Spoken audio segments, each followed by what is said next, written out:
ঈদের দিন সকলকে ঈদ মোবারক। এবং এইমাত্র জাস্ট বাড়িতে সিনেমা হল থেকে দেখে ঢুকলাম হাউসফুল 5।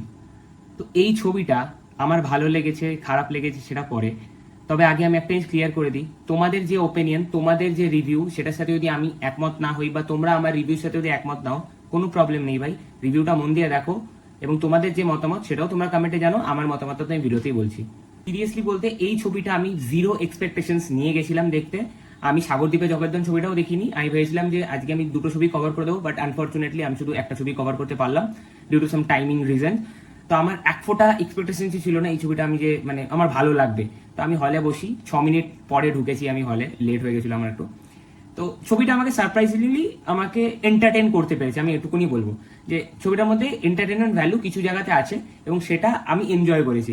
কারণটা হলো খুব সিম্পল, আমি প্যাক থিয়েটারে বসে দেখেছি আজকে, যেহেতু বললাম ঈদের দিন, ভীষণ অডিয়েন্স গেছে এবং ফ্যামিলি অডিয়েন্স প্রচুর পরিমাণে এই ফ্র্যাঞ্চাইজিটাকে দেখে দেখে বড় হয়েছে, তারা গেছে। আমি মেনলি ভেবেছিলাম হয়তো ইয়ং অডিয়েন্স বেশি যাবে, ফ্যামিলি অডিয়েন্স প্রচুর গেছে, অনেক মানে ছোট থেকে বড়, মানে অনেক বয়স্ক লোকেরাও গেছে ছবিটা দেখতে। আমি দেখলাম পিছন দিকে অনেকে বসা ছিল, তো তারা না খুব এনজয় করছিল সিনেমাটা দেখে। তো অডিয়েন্স খুব হাসির জায়গাগুলোতে খুব এনজয় করছে। তো সেখানটাতে না ছবিটা রিভিউ প্রুফ হয়ে যায় যে ক্রিটিকরা কি রিভিউ দিলেও রিভিউয়াররা কি রিভিউ দিলে কিছু মায়না পড়ে না। অডিয়েন্স ওই জায়গাতে, যেই জায়গাতে হাসির জায়গা, অডিয়েন্স সেখানে হাসছে। একটা কমেডি সিনেমাতে অডিয়েন্স মজা পাচ্ছে, খিলখিলিয়ে হাসছে, হাততালি দিচ্ছে, বাস ছবি হিট তোমার ওখানে। এই ছবিটা বা এই হাউসফুল ফ্র্যাঞ্চাইজিটা পার্ট 1টার সাথে আমি কোনো ছবিটারই কম্পেয়ার করছি না। পার্ট 1 এবং 2টা হচ্ছে অনেক লেভেল আপের ছবি এবং সেখানে কমেডিটাও অনেক ভালো, গল্পের লাইনটাও অনেক ভালো এবং কম ক্যারেক্টার্স আছে, তারা ভালোভাবে ইউটিলাইজ, ফ্লেশড আউট।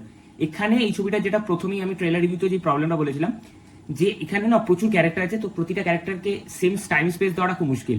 এখানে চাঙ্কি পান্ডে স্ক্রিন টাইম হাতে গুনে হয়তো 10 মিনিট, 2 ঘন্টা 45 মিনিটের ছবিতে হাতে গুনে আখরি পাস্তার যে স্ক্রিন টাইম সেটা হচ্ছে 10 মিনিট। এবং আখরি পাস্তা কি লেভেলের প্রথম পার্ট এবং সেকেন্ড পার্টে পারফরমেন্স দিয়ে মানে পুল অফ করে দিয়েছিল, সেটা তোমরা ওই ছবিগুলো চালিয়ে দেখো। আমি রিসেন্টলি 3, এই ছবিটা বেরানোর আগে আমি 4টে পার্টি দেখছিলাম এবং আমার 3টা সব থেকে হগামার্কা ছবি লাগে এবং এই 5টা আমার 3 থেকে অনেকটা বেটার লেগেছে। তবে ডেফিনেটলি ফার্স্টে 1, দেন 2, দেন 4, তারপর 5। তো এই ছবির তো এন্ডিং দুরকম আছে, এ আছে বি আছে। আমি দেখেছি হাউসফুল 5A, ঠিক আছে, কারণ বি এর টাইমিং আমার সাথে ম্যাচ খাচ্ছিল না, তাই আমি হাউসফুল 5A দেখি। বিটা আমি ডেফিনেটলি দেখবো, আশা করছি আগামী দিনে, তবে এই টাইম পাই আমি দেখে আসবো এবং ওই 20 মিনিট কি চেঞ্জেস করেছে সেই জিনিসপত্রগুলো দেখা আমার আছে, কারণ স্ক্রিপ্ট লিখেছে নোলান সামজি, তো সেই কারণে এই যে টুইস্ট অ্যান্ড টার্নস সেগুলো অনেকটা প্রেডিক্টেবল হয়ে ওঠে কিছু কিছু জায়গায় গিয়ে। তবে যেহেতু দর্শক ওই জায়গাতে মজা পাচ্ছে এবং স্পেশালি যে কমেডি এবং ক্লাইম্যাক্সের দিকে যে একটা পার্টিকুলার সিন তারা ডিজাইন করেছে, যেটা প্রতিটা পার্টে ওরকম কাইন্ড অফ সিন থাকে, এখানে সেই ফানিয়ার লেভেলটা অনেকটা উপরে এবং সেই জায়গাটা দেখতে খুব মজা লেগেছে। এবং যেহেতু একটা মানে থ্রিলিং ব্যাকগ্রাউন্ডে গল্পটা চলছে, একটা কিউরিওসিটি তোমার ভেতর চলতে থাকবে, তো ওই কারণে ওই জায়গাগুলো ভালো লেগেছে। তো আমার ওভারঅল দেখো ছবিটা ডিসেন্ট লেগেছে এবং অক্ষয় কুমার আমি বলবো যে ছবিটাতে ফাটিয়ে কাজ করেছে।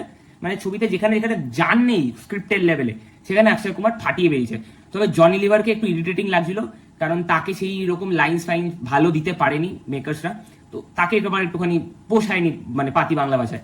রিতেশ দেশমুখ চেষ্টা করেছে, শ্রেয়াস তালপাটেও কিছু কিছু জায়গাতে চেষ্টা করেছে, এরা যথেষ্ট ভালো কমেডিয়ান।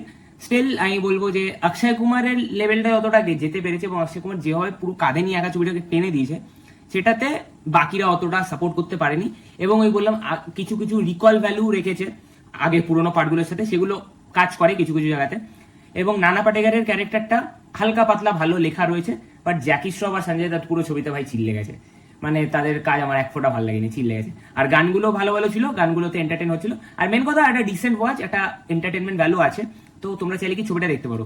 আর যেটা আমার যেগুলো খুব খারাপ জিনিস লেগেছে, অ্যাডাল্ট কমেডি ঠিক আছে, বাট হাউসফুল পার্টটা না কোনোদিনও অ্যাডাল্ট কমেডি ছিল না। যাই হোক তোমরা সেটাকে সেই হিসেবে ট্রিট করছো, বাট মাথার মধ্যে এটা রাখা উচিত যে ফ্যামিলি অডিয়েন্স এখানে আসছে।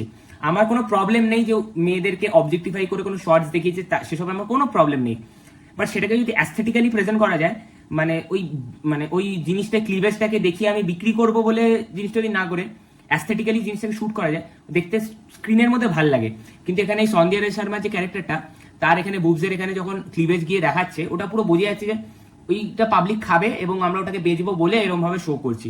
এবং একটা সিন আছে ইভেন্টের মধ্যে দিয়ে জ্যাকলিন, নার্গিস ফাকরি এরা সব যাবে, তো ওই সিনটা না খুব চোখে লাগে। এই সিনগুলো আমার কোনো সেক্সুয়াল সিনস নিয়ে আমার প্রবলেম নেই, বাট যখন এটাকে ফ্যামিলি ফ্রেন্ডলি একটা কমেডি ছবির থেকে এইরকম একদম 180 ডিগ্রি ট্রান্সফার হচ্ছে, তখন সেখানে আমার মনে হয় যে কিছু প্রবলেম ডেফিনেটলি হয়েছে এবং ওই জিনিসটা আমার কোথাও গিয়ে অতটা পরিমাণে ভালো লাগেনি।